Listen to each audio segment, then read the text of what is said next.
3,000 years ago, King David was promised an eternal dynasty, a biological heir whose throne would never fall. Yet, when Jesus of Nazareth claimed that throne, Jewish legal scholars pointed to that very same covenant to prove why he was legally disqualified. How could the foundational prophecy of the Messiah produce two completely opposite verdicts? The answer lies in a hidden legal clash buried in ancient biblical law. Under Torah law, royal succession is not a matter of spiritual metaphor. It is governed by strict, unbending jurisprudence. 2 Samuel chapter 7 explicitly demands a seed coming forth from David's own loins.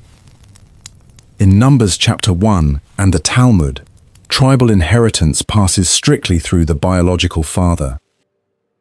An adopted son, under Jewish law, cannot inherit the royal crown.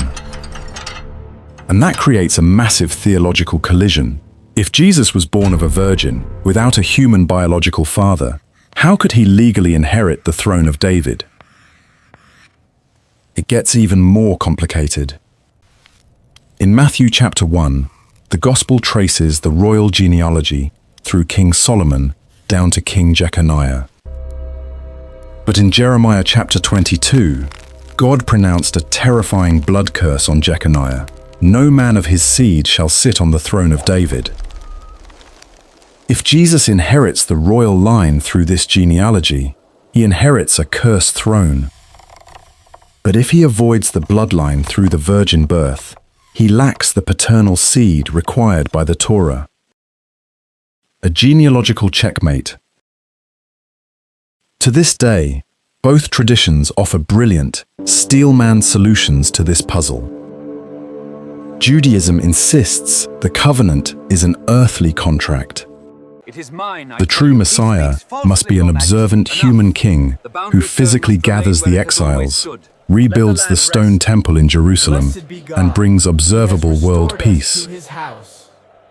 Christianity, however, reveals a masterstroke of typological fulfillment. The virgin birth was the precise miraculous mechanism to bypass the biological blood curse of Jeconiah, while legal adoption by Joseph conferred royal title, and maternal descent preserved Davidic flesh. In this view, 2 Samuel 7 was never about a fragile earthly kingdom. It was pointing to an immortal, resurrected king sitting on an eternal heavenly throne.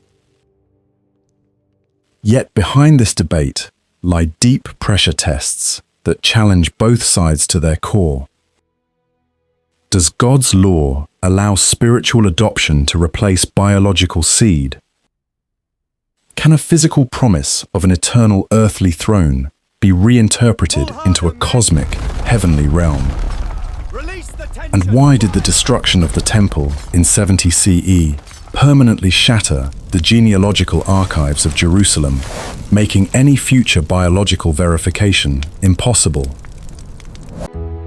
The disagreement between the synagogue and the church is not a debate over who believes the Bible. It is a battle over how the Bible is allowed to mean. Did the early church uncover the hidden divine blueprint of an eternal king, or did rabbinic Judaism preserve the uncompromised letter of the covenant?